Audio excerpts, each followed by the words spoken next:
என்னுடைய மனைவி ஐவருக்கு தேவி அழியாத பத்தினி பாஞ்சாலி இருக்கின்றார். பாஞ்சாலி பார்க்க வேண்டும். பார்க்கலாம்.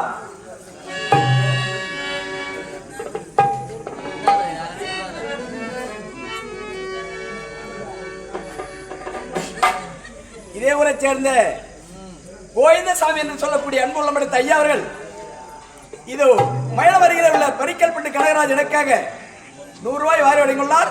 ஐயா விளக்கி என்னுடைய சார்பாகும் எங்களுடைய ராகவேந்திர நாடகம் என்ன சார்பாகும் நன்றி கலந்த வணக்கம் வணக்கம் வணக்கம்.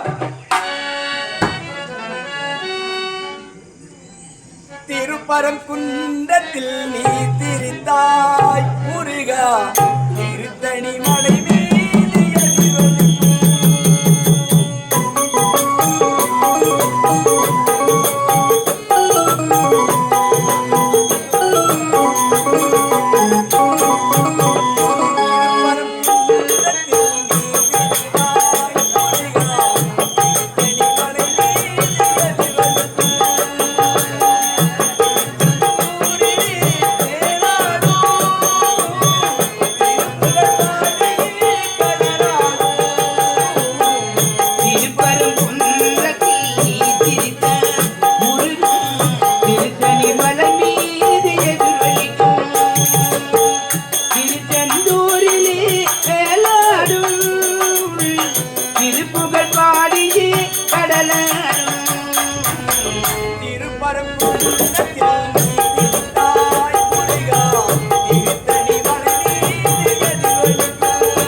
சென்று என்னுடைய தம்பிமார்களை பார்க்க வேண்டும்.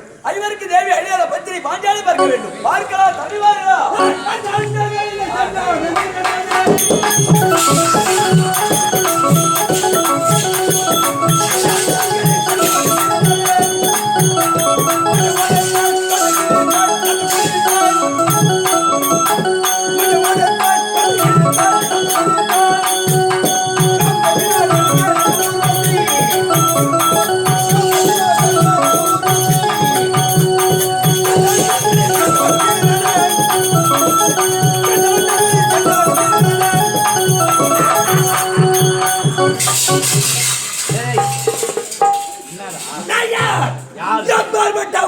உங்க அலுவலகமே தெரியாது.